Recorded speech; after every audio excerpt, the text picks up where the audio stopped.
mau membalikkan Bali seperti seharusnya, seperti zaman dahulu. Yang sudah baik itu yang dirusak sekarang.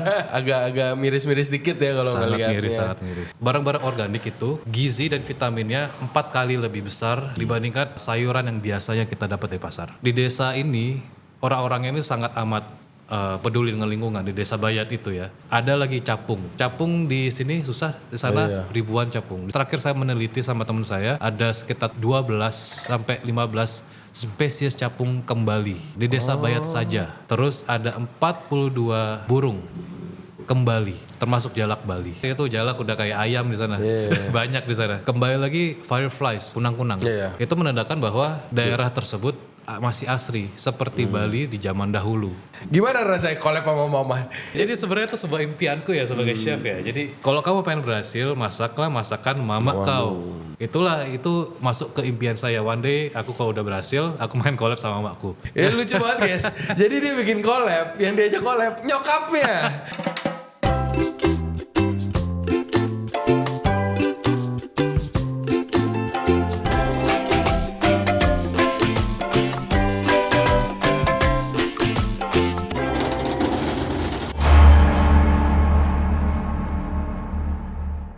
Hai semua, kita ada pengumuman nih. Regensen Radio Industry Night is back. Tahun lalu kita main ke sana, seru banget, dan tahun ini katanya bakal lebih seru lagi dengan banyaknya award-winning chef dan juga bartender yang bakal take over di sana. Nah, harus diingat acara ini tuh gratis.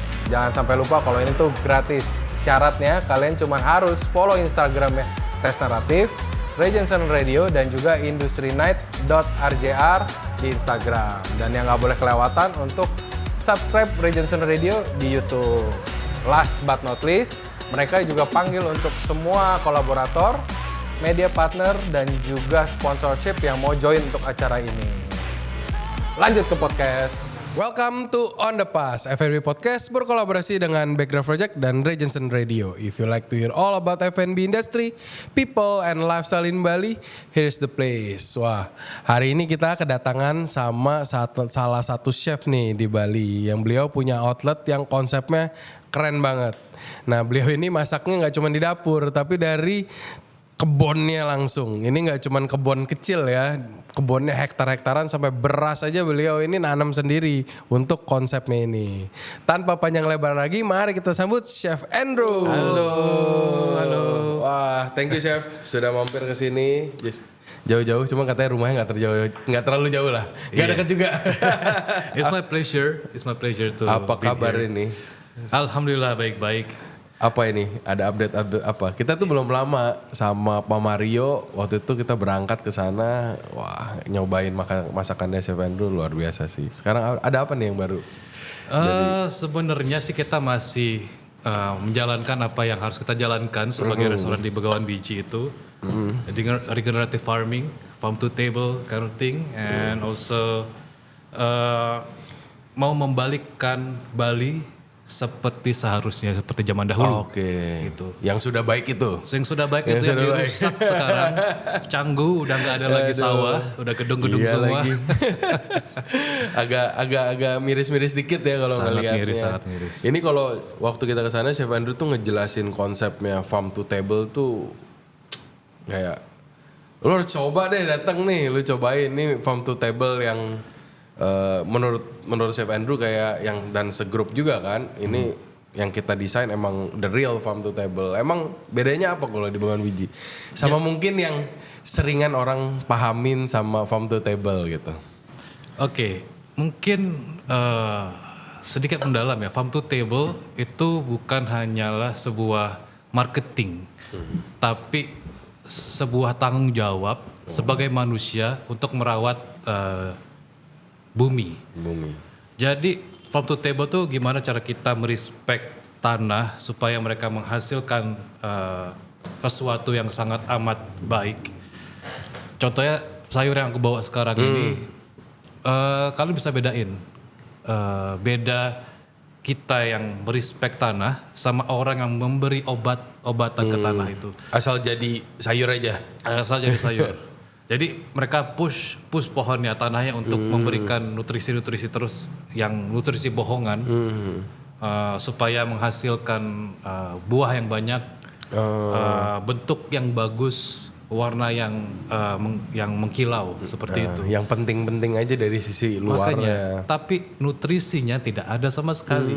Itu yang saya sedihkan sebagai chef, bahwa sekarang banyak orang yang hanya mementingkan bentuk luar ya, tapi tidak nutrisinya. Tuh sorry ya. Jam jemput anak sekolah, Chef. Udah istri yang berangkat. Sorry. Nah ini pas kita datang juga kan, itu beneran literally kalian nih kalau ke Bengawan Biji bisa ngelihat ini restoran, kita makan very nice restaurant, itu farm dan gak cuman, kalau orang kan banyak yang mikir mungkin kebun lah ya, kebun di belakang restoran. Ini tuh kan yang kita ujung aja nggak kelihatan kan? Iya betul. Seberapa gede itu farmnya? Jadi kita punya tanah kita sekarang itu 3,1 hektar. 3,1 hektar. 3,1 hektar. 3,1 hektar itu kalau hitungan meter 31.000 berarti. Gede banget pokoknya. Saya aja belum pernah Lihat ujungnya. lihat ujungnya. Karena begini, kita bekerja sama dengan banyak petani lokal di sana, which is petani lokal itu mendukung kita. Jadi 3,1 hektar itu hanyalah on the paper, di kertasnya kita. Tapi ada tetangga kita yang mensupport kita, dia punya pisang, tolong jualin ke restoran kita, karena nggak ada yang laku pisangnya di pasar, misalnya. Ada yang punya pohon kelapanya berbuah banyak, tapi dia bingung gimana cara menjualnya di pasar, kita yang beli. Tapi itu tetangga-tetangga yang ngikutin the way Bengawan Bijinya ini ngetanam semua berarti all organik. Betul sekali karena mereka mendukung desa Bayat ini, desa yang tepat di Bengawan Biji sekarang, desa Bayat. Mereka di satu naungan dengan The Begawan Foundation. Jadi dulu ownernya saya itu mendidik para anak-anak di sana, farmers di sana, kenapa kita tidak melakukan regenerative farming agar mereka bisa berdiri di kaki mereka sendiri. Nah itu maksudnya gimana tuh regeneratif? Apa bedanya dari yang normal farming lah? Oke, normal farming. Kita bicara dengan beras dulu ya. Di Bengawan Biji kita menanam variatif beras namanya Mansur. Beras Mansur. Itu ada hanya di Gianyar dan di Tabanan. Oke. Kepunahan dari beras Mansur itu di tahun 60-an sampai 70-an. Oh itu udah sempat punah? Sempat hampir punah. punah. Hanya beberapa orang yang menanam. Dikarenakan Grand Revolution di tahun segitu, tahun 60 sampai 70. Dikarenakan di Asia, especially di Asia Tenggara, lagi ada kelaparan massal tentang bahan makanan. Karena beras Mansur itu dipanennya itu setiap 5 sampai 6 bulan dibandingkan dengan beras konvensional Jasmine rice yang kalian tahu sekarang itu 3 sampai 4 bulan. Ya. Itu sangat dengan hasil yang sangat amat melimpah. Yieldnya dapetnya jauh lebih banyak. Jauh lebih banyak, tapi beras Mansur ini dengan segi rasa, segi manfaat dan vitamin jauh banget. Kalau kebanyakan makan beras Mansur nggak bakal diabetes lah ya? Ya nggak bakal banget sama sekali. Ini saya bawa kan ini? Ya ini salah satu beras yang sudah Udah di packing lah ya? Udah di packing, udah bersih. Ini pertama kali pas kita coba, nanti mungkin ada lip itunya biar yang lihat. Itu tuh berasnya hampir warnanya coklat ya? Iya. Karena mungkin kalian pernah dengar ya, beras di bleaching. Iya, warna putih. Iya, beras, tepung, wah banyak terus banget. Wanginya pandan. Ya. Beras wanginya pandan. Bingung kan? Nah ini makanya kenapa. Ini beras tuh hasilnya seperti ini. Lihat sendiri warnanya itu coklat. Dan biji, karena beras itu adalah biji kan. Biji dari tanaman. Ini seperti biji bentuknya. Dan rasanya harusnya seperti biji. Dan ini kan kalau dilihat berasnya kan kayak beras short grain rice kan. Bantet ya. Tapi pas dimasak jadi plum banget ya. Iya betul. Mirip banget kayak sorghum, kayak barley, wild rice-nya Amerika. Itu Mas, waktu kita kesana kita makan nasi goreng tuh ya. Itu udah digoreng aja, berasnya sehat itu. Makanya. Berasa kayak flavornya tuh kompleks banget dari si beras ini. Dan makan dikit kenyang kan? Iya, kenyang banget. Makanya, karena gini, ini Itu waktu dimasakin dia kenyangnya sampai besok. iya makanya. Jadi mungkin penelitian acak adut lah aku bilang. Jadi aku sama farmerku sama timku bikin penelitian. Jadi orang yang datang ke restoranku itu kebanyakan makannya kenapa dikit, dan which is badannya itu segede-gede saya atau segede Anda yang logikanya makannya banyak, ya kan? Aku bukan makannya banyak. Kenapa makan sayur kita atau beras kita makannya tiba-tiba dikit? Karena yang kita dapat itu saya baca-baca dari buku juga, dari jurnal. Jadi barang-barang organik itu gizi dan vitaminnya 4 kali lebih besar dibandingkan 4 kali. sayuran yang biasanya kita dapat di pasar. Jadi 4 kali nih, nggak 2 kali lipat, 4 kali. 4 kali. 4 Jadi kali lipat. harganya pun sekarang kan sebenarnya nggak begitu beda jauh ya kalau yang jauh sih. organik. Tapi detailnya dapetnya 4 kali. 4 kali lipatnya, jadi kayak beras deh ini deh. Ini ya sama yang gue bilang lagi, jadi makan sekali kenyang sampai besok. Iya. Seperti itu dia buah pun seperti itu. Ini ubi. Ntar kamu cobain deh, kenyangnya bakal lama. Itu karena seratnya masih ada, vitaminnya tuh penuh, 100% tuh vitamin, bukan air doang isinya. Iya. Dibandingkan barang ubi-ubi sekarang. Dan kelihatan juga di rasanya ya. Karena 4 kali lipat, nggak yang naik 20%, nggak naik 10%. Makanya aku gregetan sebenarnya sama zaman sekarang. Iya. Tadi nih Chef Andrew bilang sebelum take kita kayak apa nih Chef yang paling berasa dari ini semua kalau kita coba aja. Dia bilang cobain jagungnya. Nah ini. Coba, nah silakan. itu kayak sekarang kan banyak juga yang orang jadiin organik ini is a marketing tools juga kan. Emang ya kita nggak ngomongin orang lain deh. Apa sih yang Chef Andrew sama tim lewati untuk bisa achieve the perfect organic goods yang kayak gini? Apa yang sampai kalian lakuin, sejauh apa sih yang kalian lakuin buat memproduksi ini semua? Oke, jadi kita nggak bisa bilang ya kita itu perfect ya, karena kesempurnaan hanya milik Tuhan. Tapi kita try to be the best di Begawan Biji. Jadi sebenarnya ada satu detail yang terlewatkan oleh semua petani organik yang melabeli diri mereka organik, yaitu adalah air. Air. Air itu sangat amat krusial. Oke, kamu bisa bikin kompos sendiri. Kamu bisa bikin organic kompos dari waste, dari daging, tulang, kotoran dari hewani dan bagaimana. Itu oke, you did Ya very itu well. itu semua Everybody ngelakuin can itu udah for a while oke lah ya. Iya, betul sekali. Tapi kalian tahu nggak air yang kamu dapat sekarang, especially di daerah Ubud yang saya teliti itu, itulah Karena saya air. di Ubud lah ya. Iya, sekarang kan saya di Payangan di Ubud. Itu airnya tuh udah sangat amat terkontaminasi. Dari jadi hilir di sana, dari hulu namanya, dari atas itu dari Kintamani ke bawah itu udah berapa kali melewati sawah atau kebun yang banyak kimiawinya. Oh kimia. Kimia, mereka kan pakai pestisida. Oh Mereka dari pakai perkebunan lainnya. Perkebunan lain, mereka kan di Bali kan terkenal dengan subaknya kan. Jadi dari atas ke bawah ke bawah ke bawah ke bawah. Irigasinya lah, irigasi sistemnya. Betul. Jadi aku yakin air itu tidak 100% jernih. Itu ada mikroplastik dari rumah-rumah, kotoran, dan banyak lagi dah. Oh ini mentah aja kompleks banget ya. Makanya silakan dicoba. Nggak bohong dia. Kompleks banget. Kalau biasa kan ya everybody eat corns before ya. Kayak nih rame nih rasanya nih. Makanya. Nah terus gimana ya? Sorry ini sambil makan jagung. Dicomotin. Mentah loh, tapi enak sih. Iya enak.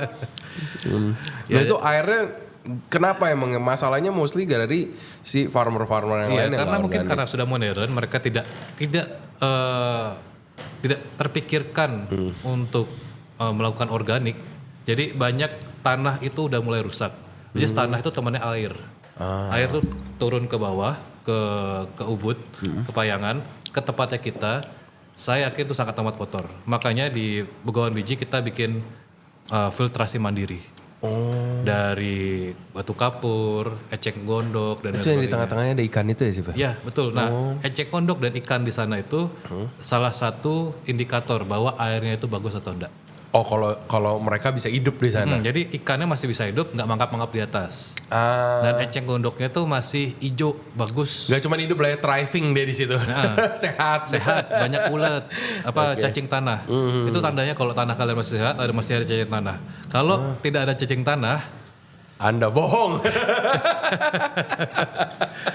nggak mungkin tuh udah pasti banyak kimia. Cacing aja nggak mau hidup di sana bagi manusia. Gitu.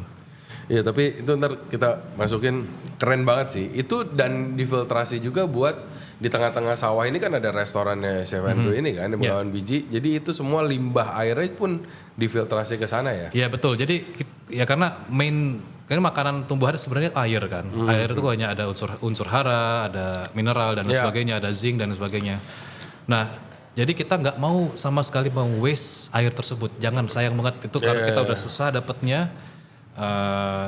Kita harus men-treat air tersebut. Nah, itu yang tadi itu saya jelaskan untuk subaknya, air yang dari gunung. Sekarang aku jelasin air yang dari restoran. Jadi kita melakukan filtrasi air mandiri juga di restoran. Kita bagi dua, namanya itu grey water sama black water. Apa tuh? Grey water itu air yang butuh kita cuci tangan, cuci vegetable, cuci gelas, nah itu grey water.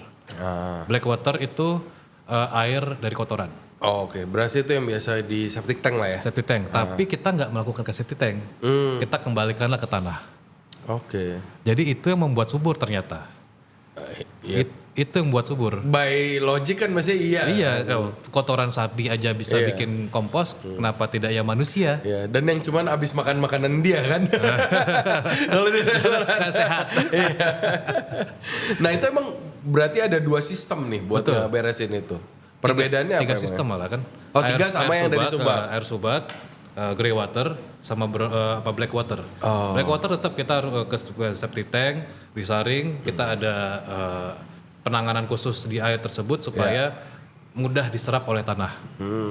Terus yang untuk grey water kita ada penyaring mandiri lagi, penyaring mandiri.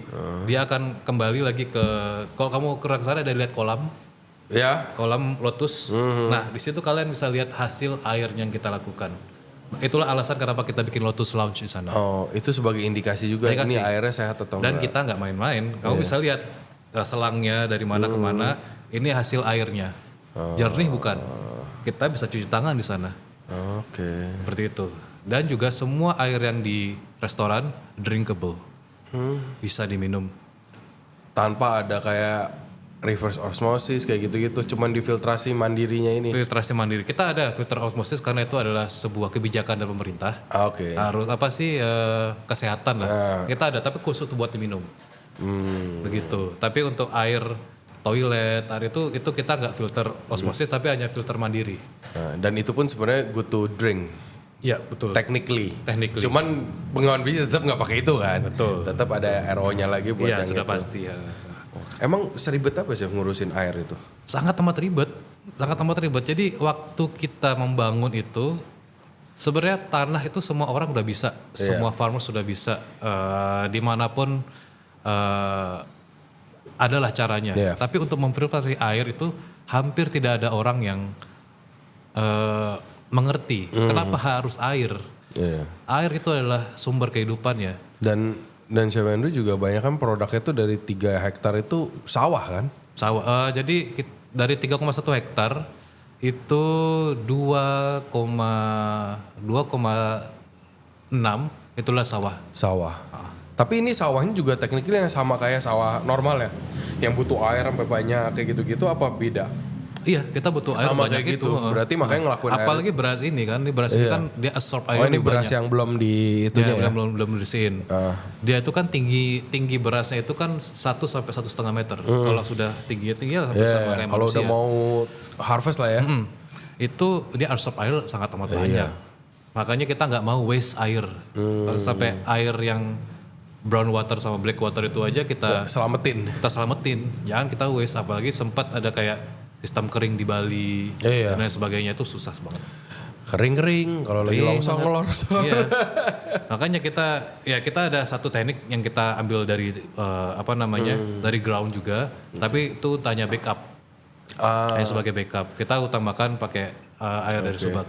sebisa mungkin nggak ada alasan apapun ini harus jalan semua kan. Betul, karena mereka butuh makan kan, mereka butuh nutrisi, gitu loh.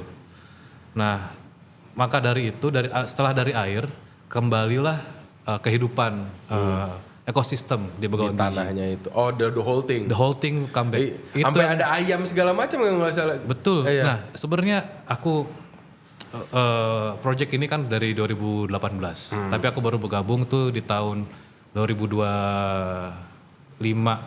awal. Aku kesana, jujur, saya nangis. Nangisnya tuh kenapa tuh? Karena gini, Bali, saya lahir di Bali, oke, besar di Bali, di Dalung. Kalau kalian tahu Dalung, everybody knows Dalung. Back in the day, Itu ya Bronx. Back in the day tapi gak Bronx ya. nah, dulu peaceful man. It's like ke Canggu naik sepeda.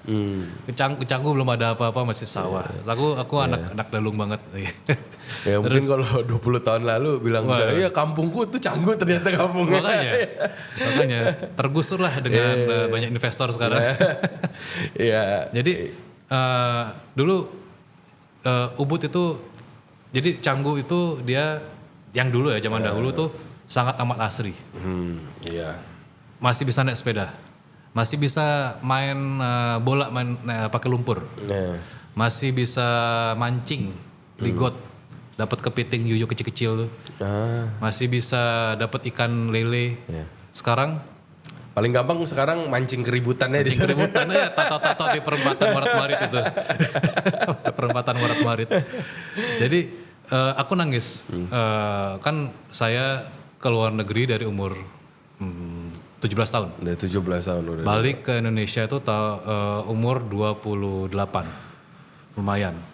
Jadi saya balik ke Begawan Biji, saya melihat Oh balik tuh langsung ke Begawan Biji? enggak, saya dapat beberapa tempat. Setelah itu, tapi kan ya hanya memasak. As a chef, normal chef, hanya you come to work, doing food course, promotion, masak, makan yang enak, pulang. Oke. Tapi di Barang Begawan cuma Biji tinggal beda. ngorder, toto datang lah ya. Iya, betul. Kan Begawan Biji beda. Iya. Jadi saya nangis di minggu-minggu pertama. Saya, kalau kamu lihat balai di tengah tuh, saya duduk di sana sambil sebat, sambil ngopi. Ini Bali yang seharusnya. Jadi saya sedih. Di Canggu tuh udah hancur. Saya bukan orang asli Bali ya. Saya nggak ada marga Bali, tapi saya lahirnya di Bali. Bali banget lah. Bisa dibilang gitu. Tapi saya sedih kenapa di daerah selatan tuh sudah banyak berubah.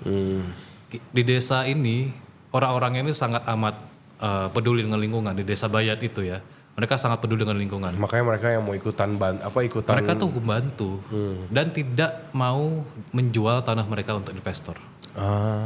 Makanya restoran kita cuma seiprit kan, cuma gitu doang. Itu pun uangnya kembali lagi kan ke masyarakat. Kita yang nampung semua kan, kita jualin. Kembali lagi, jadi ada lagi capung. Capung di sini susah, di sana ribuan capung. Di sana kita dapat. Terakhir saya meneliti sama teman saya, ada sekitar 12 sampai 15 spesies capung kembali. di daerah sana. Di daerah sana, di desa Bayat saja. Terus ada 42 burung kembali, termasuk jalak Bali. Iya. Ya, waktu itu saya bilang di situ jalak pasti tiap hari pasti. Tiap hari itu jalak udah kayak ayam di sana, banyak di sana. Dia kembali. Kita dapat waktu itu kalau nggak salah dapat lihat cuman lumayan jauh lah, cuman at least kita bisa lihat aja Iya, kan. itu jarang banget orang bisa lihat itu kan. Terus kembali lagi fireflies, kunang-kunang. Iya. Itu menandakan bahwa daerah tersebut masih asri seperti Bali di zaman dahulu yang saya tahu. Saya nangis pada saat itu. Terharu sih, bukan nangis ya, terharu. Masih ada orang masih peduli dengan Bali. Saatnya saya dengan embel-embel chef Ikutan kosnya ini. mengikuti dunia ini gitu. Jadi mau nggak mau saya harus ikut protect daerah tersebut. Oke. Yang udah diusahakan itu Yang sampai udah bisa diusahakan kayak gitu. dari desa tersebut, dari turun menurun, jangan sampai rusak. Tapi itu emang asri banget sih, kayak dan gak jauh-jauh amat juga ya dari Ubud. Itu kan masih Ubud lah technically, masih Ubud. Iya. Deket nasi kedewatan. Dekat dari kelewatan ya. Coba agak belok dikit masuk. Itu lumayan kaget sih waktu itu kita berdua kan datang kayak oh masih ada ginian ya di sini. Dan dan kita juga kan yang sering keliling muter-muter ngelihat banyak juga yang gue pengen lihat nih biasa makanan farm to table gimana segala macam, dan di eksekusinya wah waktu itu benar kenyang sampai besok itu. Iya. Kita sih gak main-main ya kalau farm to table ya. Gak main-main kita. Nah ini let's say ke produknya nih, ada challenge nggak dari yang biasanya pakai produce yang prime lah, kita ngorder apa, kalau biasanya kalau kita order wah jelek balikin retur, sedangkan ini kan organik, pasti udah tahu nanamnya susah, pasti kan kita manfaatin sebaik mungkin kan. Nah pas akhirnya let's say udah beres nih urusan kebunnya, sekarang ke table-nya nih. Nah challenge-nya apa tuh Chef pas eksekusi ini? Oke, jadi itu challenge sangat amat susah sebenarnya se-chef ya, yang dulu aku di luar negeri lah ya. Let's say aku di Dubai atau di Amerika, barang datang pleng udah semua pasti bagus. Udah prime tomatnya condition. merah mereka, satu kotak sama bentukannya. Di sini nggak bisa. Karena kita melakukan 100% organik.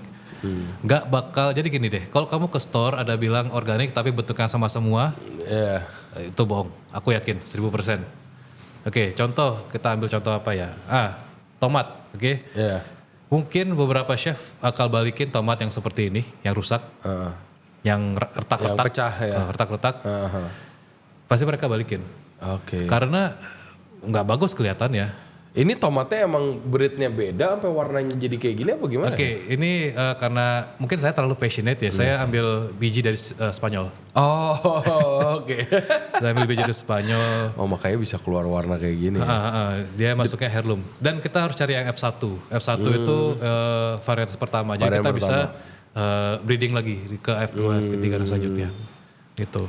Susah sih, susah banget. Iya itu wah 2 episode kayak baru kelar ngurusin F1 sampai kadang-kadang kalau orang kan yang saya tahu sampai biar bisa sustain dia nyari F0 lagi kan. Iya betul. Jadi something different. Technically itu something different aja yang dia bisa produce kan. Kalau F0 ini biji yang kita ini F0. Ya yang udah evolusi kan.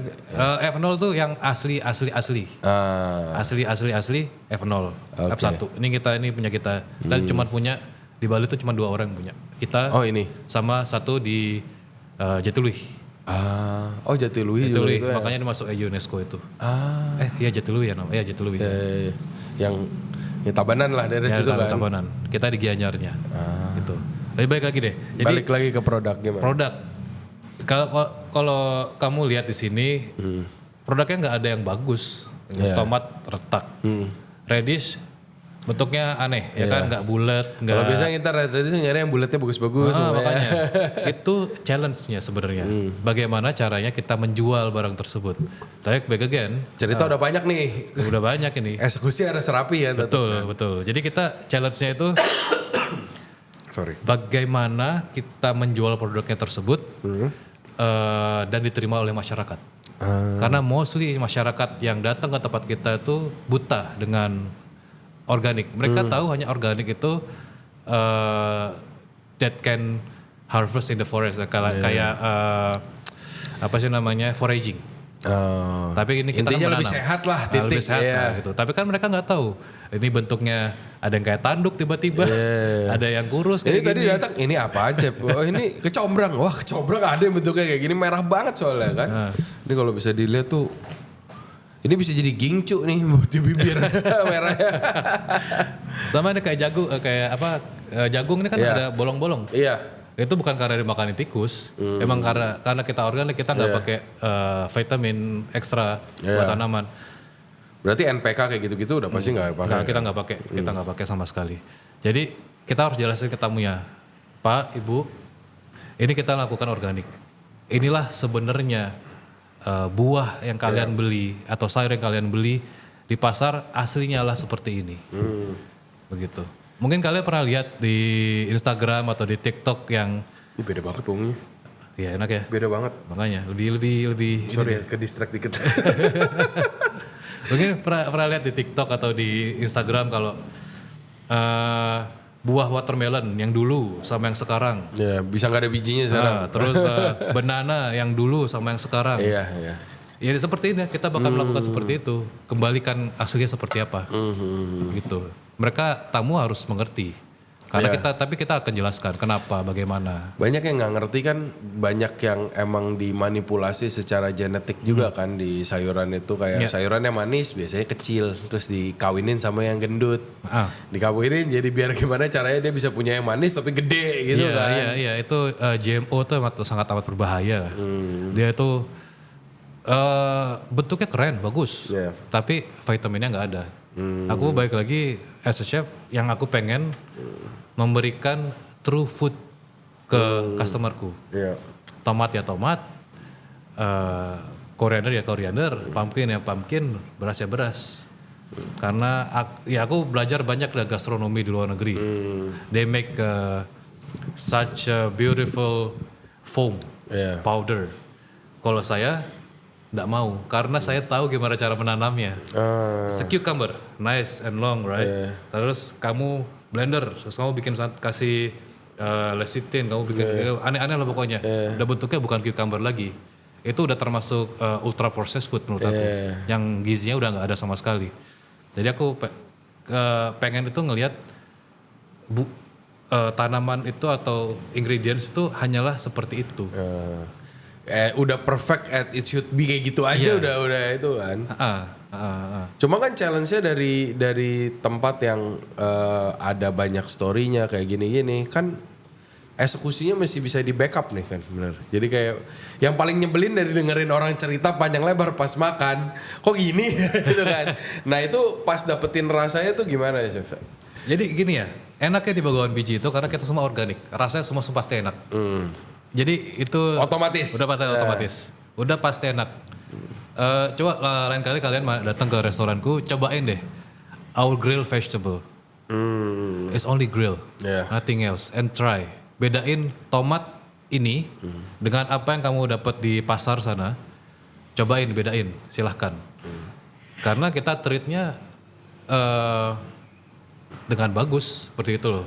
Udah bukan pakai cinta lagi ya. Oh udah. Jadi gini loh, ini ada satu perkataan dari salah satu partner saya. Dia datang ke kebun, dia bilang ke aku seperti ini, Chef Andrew, the universe forgive you. That's why they give you, they give this land to you. Berat banget ya. Nyes. Itu orang Spanyol nggak salah, Spanish. Jadi ini semesta di desa ini sudah memaafkan kamu.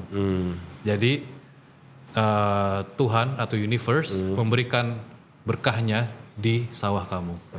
Jadi tinggal dieksekusi aja nih. Iya, jadi kembalinya lagi unsur hara, kembali lagi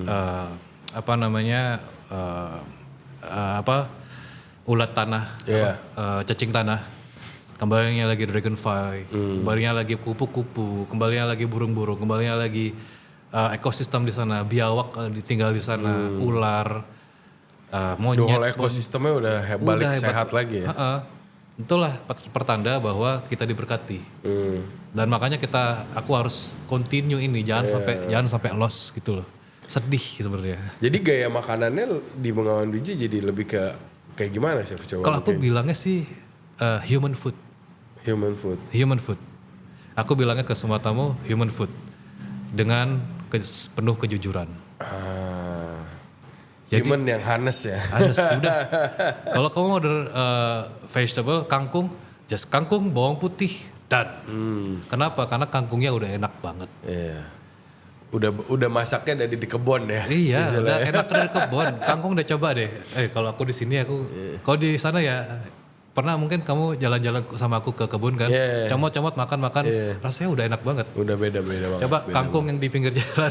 Kalau makan langsung aduh. Ini pertama kali mungkin feeling yang aku dapat pas pertama kali istri mulai bikin roti yang pure kita mode sourdough doang. Berasanya jadi yang lain blend banget, kayak kompleksitinya tuh udah nggak ada kalau biasanya. Apalagi yang tadi saya bilang banyak yang tepung aja udah di bleaching. Betul.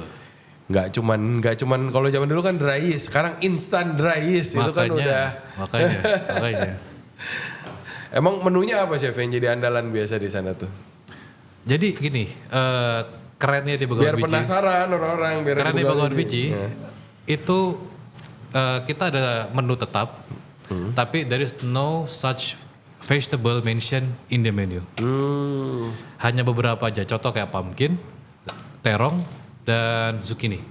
Cuma 3 vegetable ini aja yang sustained, Oh, oke. yang bisa all year round. All day around. Terus sisanya itu kita tidak ada pernah mention di menu karena farm to table sebenarnya itu adalah tergantung apa yang kebun kasih ke kita, bukan apa yang kita minta di kebun. Iya. Jadi everyday setiap pagi farmer saya harvesting. Dia akan datang ke restoran sekitar jam 12 siang. Kita opening itu jam 11.30. Jam 12 siang dia datang ke restoran, chef kita ada ini, dan ini. Pakai dah. Iya, tugas aku nih sebagai chef mau bikin apa? Tapi untungnya baik lagi, untungnya rasanya udah enak. Iya, Jadi misalnya ada kacang panjang.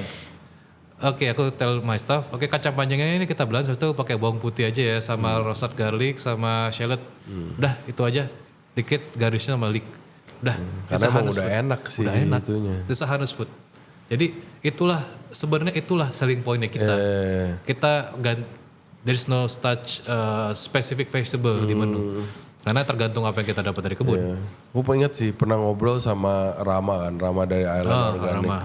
Dia bilang, ya otak-otak kapitalis kan masih ada nih kadang-kadang kayak, ini kan orang udah makin rame nih, gimana nih kalau mau semuanya pure organik, gimana lu bisa sustain produknya kayak gitu-gitu. Terus dia cuma jawab, iya kalau lu harus makannya satu jenis satu se all year round ya iya nggak bisa. Nggak bisa, Tapi coy. kalau lu follow nature flows-nya yang benar, emang waktunya kayak tadi kan siapa ini bilang ini balikan lagi rada aneh kan, yang Iya, mestinya iya. panas jadi Iya, betul. Aduh, pusing jadi gue, hujan. Ini kan mestinya panas kemarin kita banjir malah kan. Nah ini kan tadi cerita yang ini ya, mestinya kan si ini snake gourd. lebih ke kering kan. Cuma karena tahu-tahu jadi tahu-tahu hujan gak jelas terus malah jadinya kayak Agak kopong tengahnya. Oh iya ini berasa. Itu salah satu contoh sih. Jadi ini deh, beetroot deh. Ini beetroot nih agak benyek nih, coba pegang nih. Ini agak benyek. Oh iya. Ya, itu karena sempat kena hujan. Ini kita harvest kemarin sore. Hujan itu 2 hari yang lalu. Sempat hujan. Jadi benyek Jadi seperti benyek. itu. Betul. Itu challenge kita sebenarnya sih. Jadi kalau everyone pengen tahu apa akibatnya global warming, ini guys. Ini kita nggak bisa prediksi. Kita nggak bisa prediksi. Yang semestinya harusnya gampang diprediksi, sekarang makin sulit. Sulit banget. Apalagi aneh gitu. Tiba-tiba panas nih. Sekarang panas Iya, banget panas nih. banget. Ya. Sekarang bisa kali 34-36 derajat.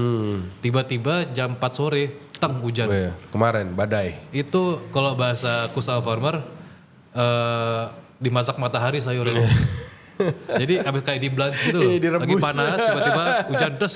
Besok kering lagi panas. Terus itu udah pasti leafy vegetable kayak kale, pak choy, ya leafy gitu, romaine, hancur. Udah pasti hancur. Udah hancur pasti. Udah tiba-tiba panas, hujan, panas lagi, udah nggak bisa panen. Bisa langsung panen, jadi pasti langsung potong. Diselamatin apa yang ada aja Diselamatin jadinya. yang ada Daripada jadi ya hancur, mendingan diselamatin dulu. Iya, ujung-ujungnya jadi makan ayam. Iya. Ini kan istilahnya kalau yang zaman dulunya mestinya gampang jadi sulit karena udah mulai cuacanya nggak jelas. Iya, udah nggak jelas. Yang- Udah kasihan sih sebenarnya sama farmer itu. Banyak Makanya kenapa yang- mereka pakai pestisida ya, sama fertilizer, sama vitamin bohongan buat tumbuh-tumbuhan bahasanya gitu. Karena mereka jadi ada vitamin, aku nggak mau kasih tahu namanya karena takutnya dipakai buat suatu tumbuhan. Dia itu kayak kalau manusia itu namanya kayak imbus, tau kan? Kayak imbus ya. Buat biar nggak kena sakit berarti. Betul, itu ada buat tumbuhan, tapi kan nggak baik kan. Kalau sama kayak manusia kita konsumsi banyak vitamin, nggak bagus juga kan obat-obatan, bagusan kan alami. Depend sama obat-obatan instead of olahraga, betul. being fit, minum yang bagus, makan yang bagus. Iya makanya itu yang concernku sih sebenarnya. Emang ini tahu-tahu bisa dapat challenge kayak gini segala macam, bisa tahu-tahu produce ngurusin sayur yang sometimes yang bentuknya aja biasa ya kayak jujur aku di dapur juga nggak sebentar. Ini kecombrang warna kayak gini baru lihat sekarang kan. Yang itu kan something yang kita harus ada backup skill lah buat bisa nge-execute kayak gini. Chef Andrew emang backgroundnya tuh yang tadi sebut di luar negeri itu lebih ke masakan kayak gimana, belajarnya di mana. Oke, jadi kalau ke farmer ya, saya baru belajar tuh pas aku balik ke Indonesia sih. Kalau untuk urusan farming ini. Farming. Jadi beberapa resort yang dulu aku pernah kerja, aku pasti galakkan untuk kita setidaknya punya herbs farm. Kita mulai dari situ dulu. Di situ awalnya. Awalnya. Dan dari situ aku lihat ini herbsnya bagus banget untuk kita pakai di kitchen. Dan sustain, contoh kayak kemangi dan organik ya. Beda kemangi organik sama kemangi yang beli di pasar jauh beda. Lebih awet, lebih bagus, lebih kencang daunnya. Nah itu dan dikenalah aku beberapa orang, makanya kenapa saya ditarik ke bawaan biji, mungkin karena gerakan tersebut. Oh karena udah ngejalanin, ada interest juga ada interest. ke sana. Nah jadi mau nggak mau kan saya kecemplung lah di farm to table, oke? Jadi belajar lagi lah saya. Jadi mungkin untuk semua chef, janganlah menjadi orang yang selalu di atas, karena masih ada langit di atas langit. Jadi aku udah jadi chef luar negeri, oke, udah di 2-star Michelin, and then sous chef, oke, bagus kan untuk orang Indonesia kan. Udah luar biasa lah. Terus balik ke Indonesia, I'm nothing, karena aku harus belajar lagi masakan Indonesia, aku harus belajar lagi farming, karena aku pengen banget menggalakkan ini, karena di Indonesia itu tanahnya sangat bagus. Oh juga Chef Andrew juga banyak, jadi sekarang banyak incorporate makanan Indonesia juga, flavor Indonesia. Karena aku pengen sih, jadi gini, aku di luar negeri kan lama, mostly di masakan Itali. Oke. Jadi aku paling mentok sudah sous chef, udah mentok, karena Di mana waktu itu Chef? aku di Dubai. Di Dubai. Di Dubai, di W. Di sama Massimo Bottura. Oh udah mentoknya Italian lah ya. Udah mentok deh. Mentok sous chef. Top. Udah. Aku nggak bakal bisa jadi CDC, nggak bakal bisa jadi head chef. Ya, karena masih orang Itali. Karena karena orang Itali, walaupun se-on apa dia, tetap aku yang bikin pasta, yang bikin pasta orang Indonesia coy. Agak sulit kan kalau ngomongnya autentik, tapi autentik dalung ternyata. Makanya tangan-tangan dalung ini susah. Jadi kembalilah ke Indonesia. Aku aku pernah kerja di John George juga. Si chefnya info ke aku. If you want to be good chef, make your own food from your mom. Jadi quote-nya itu udah sampai ke mimpi-mimpi dah. Jadi masakan mamahku. Jadi itulah kenapa aku nggak mau lagi ke masakan Itali. Aku mau galakkan masakan Indonesia dengan teknik yang pernah saya belajar di luar negeri. Yang udah ada di ilmunya udah ada lah. Cuma tinggal fokusnya aja yang beda. Beda sih, aku juga pas pindah ke Bali baru ngerasain lagi, kita kan dikelilingin expat ya kalau di Bali ya. Kalau kita bawa makanan orang lain kita nggak jadi expat, kita cuma jadi ikut. Makanya, gini deh, aku pernah datang ke Bali.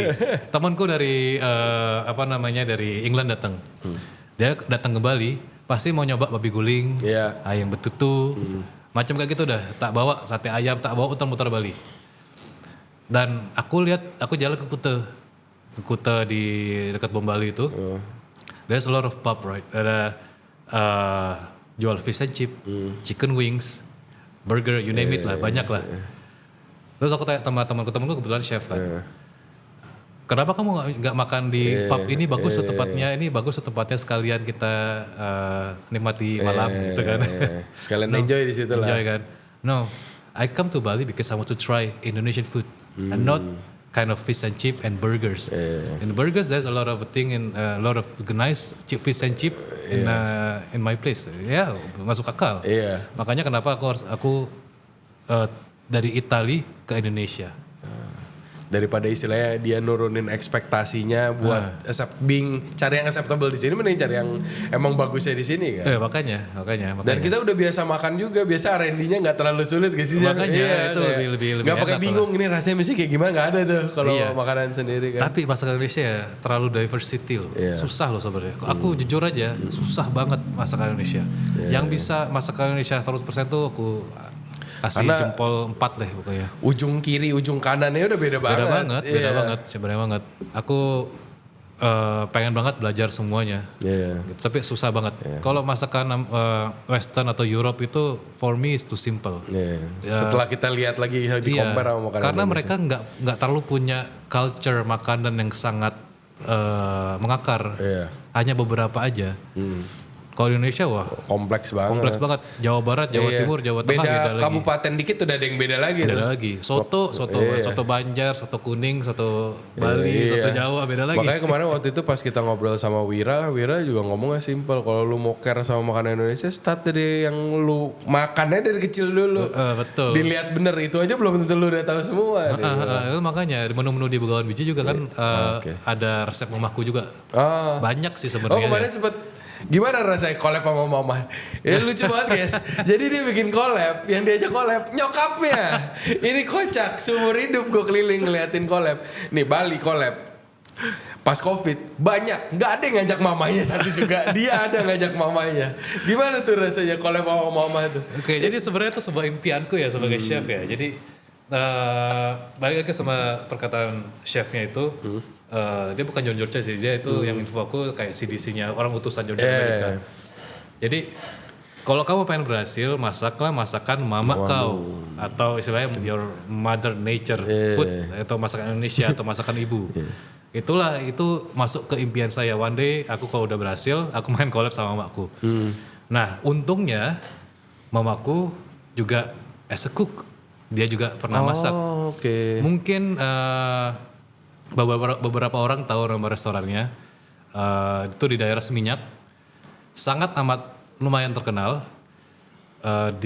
Kita tutup karena COVID. Oke.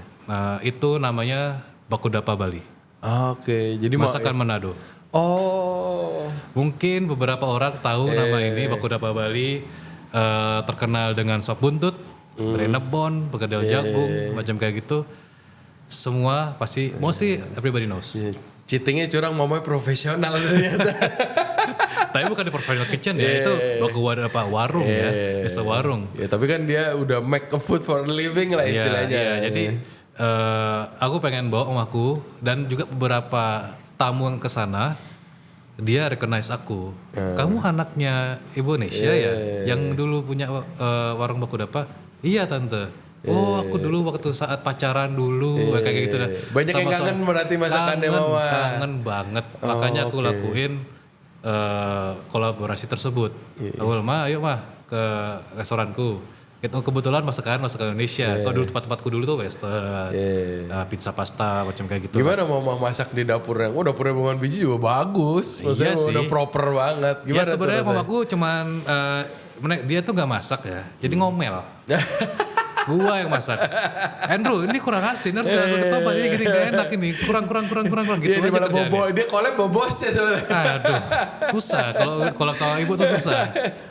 Mesti siap. Ya, siap bos. Anak buahku juga siap. Itu mama bilang kurang garam, kasih. Kasih ya. Hari ini hari dia. Iya. Ya dia nggak masak, nggak enhance, tapi dia nyoba. Dia juga senang sebenarnya. Jadi dia chef ya di situ ya. Iya. Dia senang bahwa dulu saya seperti ini waktu muda.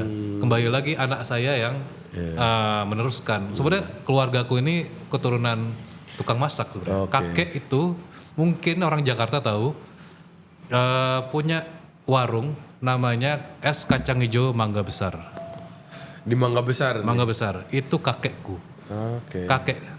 Kakekku. Sekarang diurusin sama kakak tertua. Jadi kakaknya mama. Oh masih ada sampai sekarang? Masih ada sampai sekarang.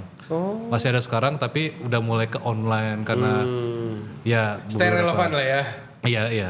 Dengan zaman sekarang. Tapi gerobaknya itu sampai sekarang masih utuh.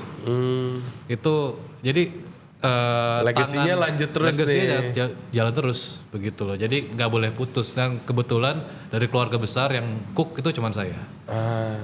Begitu. Jadi semuanya ilmu keluargaku tuh ke saya semua. Ya masakan keluarga yang ngekip saya semua.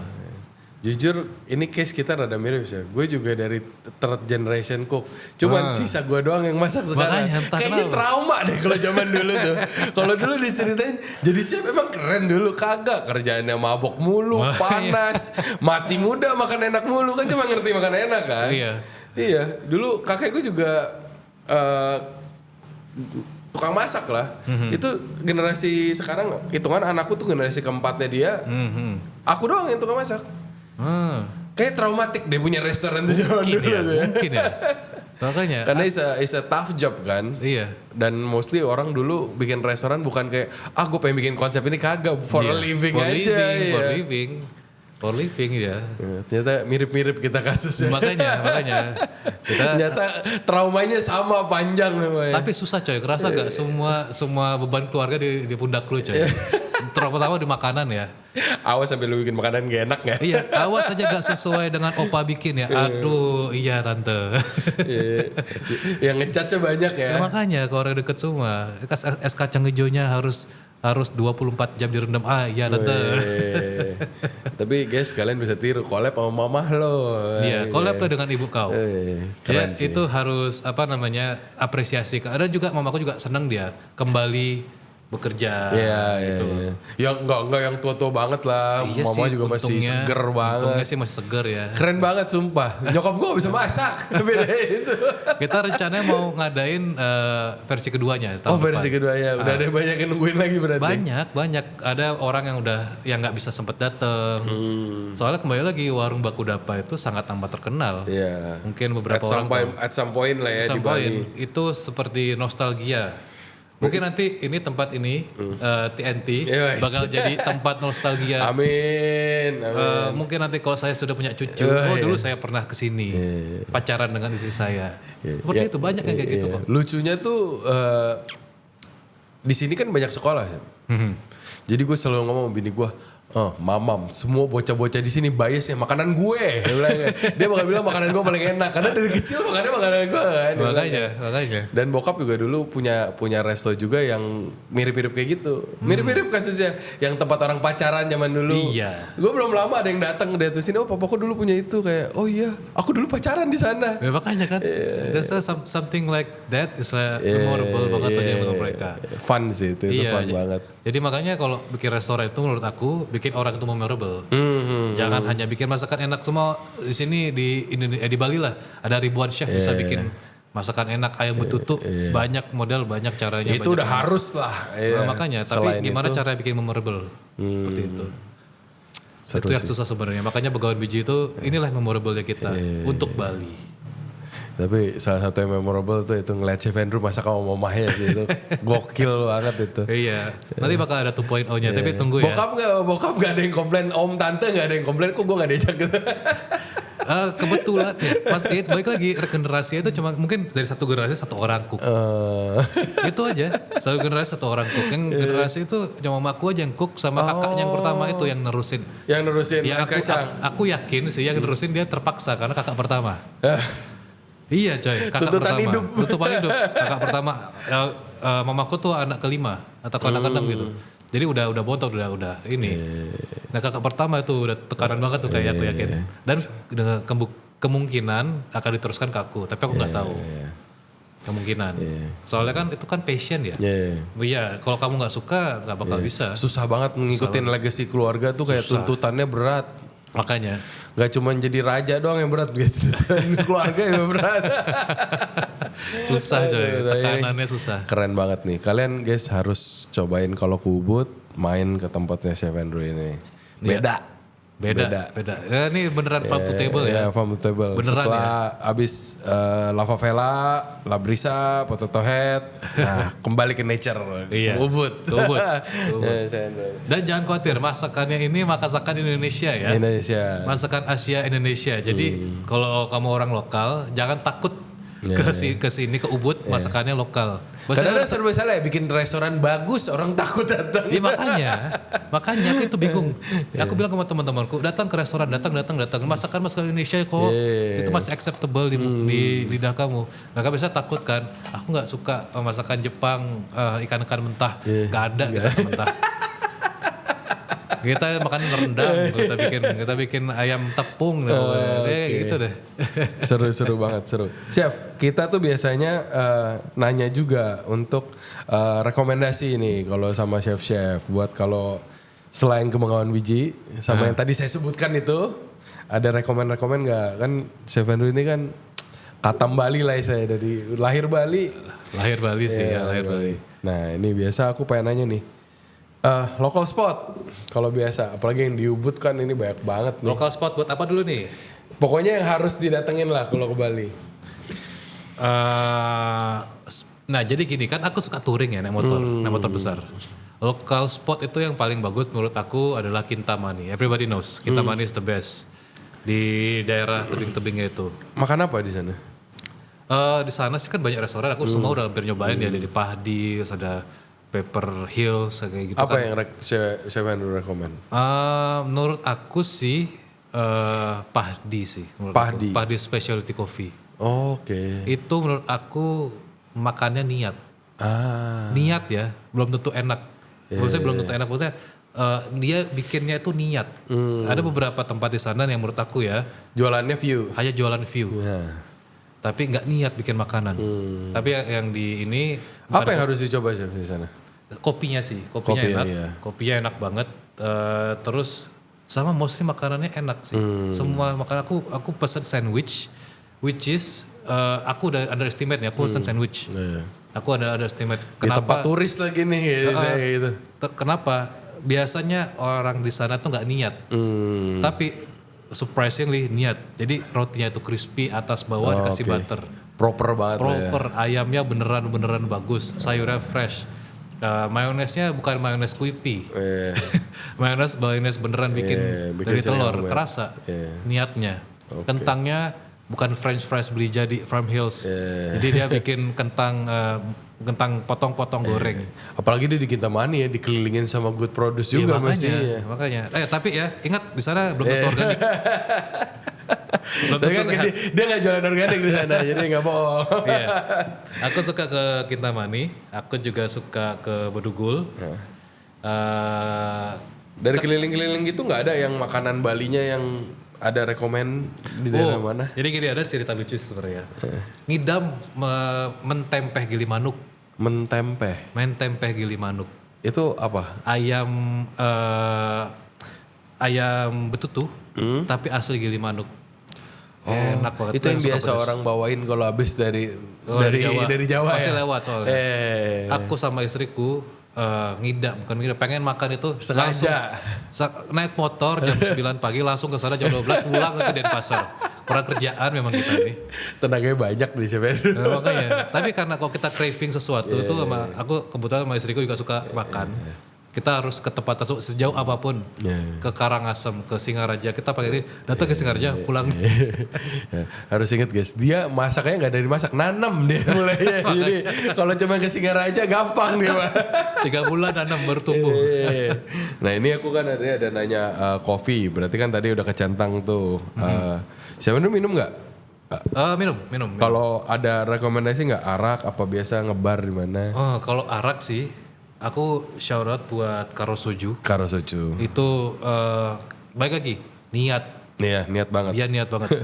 Itu Niat. sih. Effort ya itu bikin. Dia nggak jualan arak ubi, effort. Effort beneran. Si Talasi tim tuh udah top. Aku bilang dia effort banget untuk bikin itu branding, kualitas bahan, tempatnya juga yang di daerah Tabanan. Di Batu Karu nggak salah. Iya Batu Karu. Itu effort banget dan itu aku acungin 10 jempol. Karena niatnya itu yang susah loh. Jadi orang banyak bisa bikin arak enak ya kan. Tapi effortnya tuh nggak ada, storytelling nggak ada, sejarah dan sebagaimana itu yang harus kita tanam. Harus itu sih yang produknya dia yang di oak barrel itu gokil sih. Iya, keren banget. Ya gokil. Gak tau tuh banyak udah masih ada nggak? Cek sendiri ya kalian ya. Kalau bar ada teman ngebar nggak? Mungkin. Karena aku bukan orang yang tukang minum banget ya, tapi hanya penikmat. Jadi Asal tahu aja. Asal tahu aja. Tapi aku pernah diajak sama temanku, namanya, apa namanya ini aku lupa. Iron Fairy. Oh Iron Fairies. Iron Jadi Fairies. peti tengah. Iya. Itu Keren. Nah, itu keren. Balik lagi, Itu keren. niat. Niat. Niat ya bikin itu itu. konsepnya keren banget sih. Konsepnya Yes, keren kalau banget. Itu ya ke Bali. Iya itu bagus banget sih, bagus banget. Ya, harus datang tuh, nggak gitu jauh dari sini, Peti Tengah. Nah banget itu Iron Fairy tuh yang Ya kan tadi kan siapa dia bilang sering sama istri. Nah biasa ngajak istri makan cantik di mana nih? kayak candlelight dinner itu ya. Iya dong. Aduh, Aduh nih semuanya jawabannya sama semua chef tuh. Aduh, apa dia diajaknya ke Singaraja? nggak pernah masalah aku candlelight dinner ya. Seumur umur sama istriku nggak pernah. Oh iya? Romantic dinner nggak pernah. Biasa sama kalau ngajak istri langganan istri kalau mau special makan sambel. kalau nggak yang jauh banget dia yang deket banget ya. Tapi gini mungkin kenapa ya? Karena kita mungkin chef ya. We doing a lot of things like romantic dinner. Kita sering bikinin orang. Doing for other people ya. Iya, terus. Tapi emang istri di industri juga? Enggak sih sebenarnya dia ibu rumah tangga biasa. Dia kalau aku mau ajakin sebenarnya kan banyak lah tempatnya kita. Let's say aku tinggal milih lah. Dia nggak mau, dia nggak nyaman, nggak suka seperti ini. Ya udah kamu nggak suka ini lainnya, ya udah kita makan Singaraja aja. Singaraja aja. Oke. Ini ada selama Chef Andrew di Bali ada makanan yang paling memorable nggak? Yang apalagi yang bisa orang coba lah. Yang orang harus coba apalagi kalau ada. Harus coba ya, mungkin semua orang tahu deh. Ini warung legendaris Menweti. Legendaris banget. Dari aku SD sampai aku sudah kerja sekarang, rasanya sama, hanya orangnya yang ganti. Anaknya sekarang yang serving. Itu zaman dulu awal-awal kerja di Bali tuh kalau mau makan malam-malam pilihan Menweti tuh Sanur. yang di pantai ya? Ya di pantai. Oh iya, itu Sanur. harus coba. Itu konsisten, itu lagi niat itu konsisten sama terus sama Mak Beng. Iya, Mak Beng juga. Mak Beng tuh udah memorable banget sih karena Itu sanur banget tuh. sandur banget. Kalau sanur ada binatangnya itu binatangnya dua itu. Itu dari Ingat Mak situ sih. Beng, ingat Menweti. Sama satu lagi sih. Apa? Warung Baku Dapa ya Mama. Oke, itu memorable Itu sangat pastilah. memorable. Saya dari kecil di sana ngantar jemput Mama naik motor, dalung seperti tenget, habis itu begadang sana nungguin Mama kerja masak, bantuin motong dari SMP SMA. Berarti awalnya mulai berkarir tuh di dapur Mama di sendiri. dapur ya? Mama. Dapur Mama gimana cara bikin yang benar, motong yang benar. Situ sih. Belum ada pikiran comeback Mama. Banyak orang yang nyuruh loh. Banyak orang yang Pastilah kan udah Covid udah beres sekarang. Iya, enggak masa anak-anak udah pada gede, udah bisa mandiri semua. Mama tinggal tiduran aja, tinggal telepon Kak, pulsa listrik habis, tolong beliin. Ya gitu aja kan. Investasinya sudah berbuah semua ya. Makanya itu sih menurut aku banyak orang pengen warung itu balik lagi, tapi untungnya saya bisa continue. Oke, luar biasa. Thank you Chef udah mampir ke kita. Seru banget pembicaraannya hari ini. Kalau kalian masih penasaran sama ceritanya Chef Andrew, wah ini dia cerita, wah aku kalau cerita kayak ini biasanya 4 jam. Wah, ini kita baru teaser awal aja kan. Kalau penasaran bisa ntar follow, ntar kita masukin Instagramnya Chef Andrew sama Bengawan Biji juga. Thank you banget Chef udah menyempatkan waktu kesini. Ini bawa Thank you. makanan-makanan sehat, hasil panen nih. Sama mungkin pesan buat anak-anak zaman sekarang. Boleh, silakan. Chef-chef zaman sekarang. Wis, sikat Chef. Jadi gini, tanah Bali itu udah mulai rusak. Especially di daerah selatan. Jadi kita harus mulai dari sekarang untuk memperhatikan unsur hara dan air di sekitaran kita. Yang buat ngiket airnya ya. Jadi itu sangat amat krusial. Menurut penelitian saya, pengacak kadutnya kita sama tim farmer dan Bengawan Biji, tanah di Bali hanya berumur kurang lebih 10 tahun lagi. Setelah itu akan mati. Mati semati-matinya. Gersang, Sudah gersang, bakal gersang. Itu yang bikin banjir sekarang tuh berarti. Itu yang bikin banjir. Mikroplastik di air, mikroplastik di tanah. Itu sebenarnya concernnya kita. Jadi mungkin ini wadah semua chef di sini. chef tolong kurangin plastik, kurangin pakai plastik wrap, kurangin pakai vacuum, kurangin pakai plastik single use, plastik bakso, ya kan? Itu kalau bisa dikurangin, karena itu kan berdampak ke anak-anak kita. Aku sebagai bapak, mungkin kamu sebagai bapak memikirkan itu kadang sedih. Nanti anakku ini masih umur 4 tahun, nanti anakku ini mau makan apa? Itu yang aku takutkan. Ini hitungannya buat Bali tuh hitungannya udah lumayan care lah. Tapi masih kurang. Masih kurang. Lihat deh kalau kamu ke Jawa Utara, dulu kan subur makmur. Sekarang Pantura kering kerontang. Itu sudah mati. Bentar lagi Bali seperti itu. Hitungannya biasa itu dari overpopulated juga. Betul. Nggak diregulasi yang benar lah. Iya, jadi harus mampir ke Bawang Wiji untuk belajar. Aku bukan menggurui, tapi kita sharing bareng-bareng. Bikin Bali Punya concern yang sangat real lah inilah. Makanya kenapa Bengawan Biji itu ada. Luar biasa. Main guys ke Bengawan Biji. Thank you semuanya yang udah dengerin kita. Wah keren banget hari ini cerita sama Chef Andrew. Kalau kalian masih penasaran bisa follow kita di On The Pass Bali di Instagram maupun di TikTok. Dan yang pasti gak boleh kelewatan untuk subscribe terus kita di Ray Johnson Radio biar gak kelewat episode-episode kita selanjutnya. Oke, thank you guys. Bye. Thank you.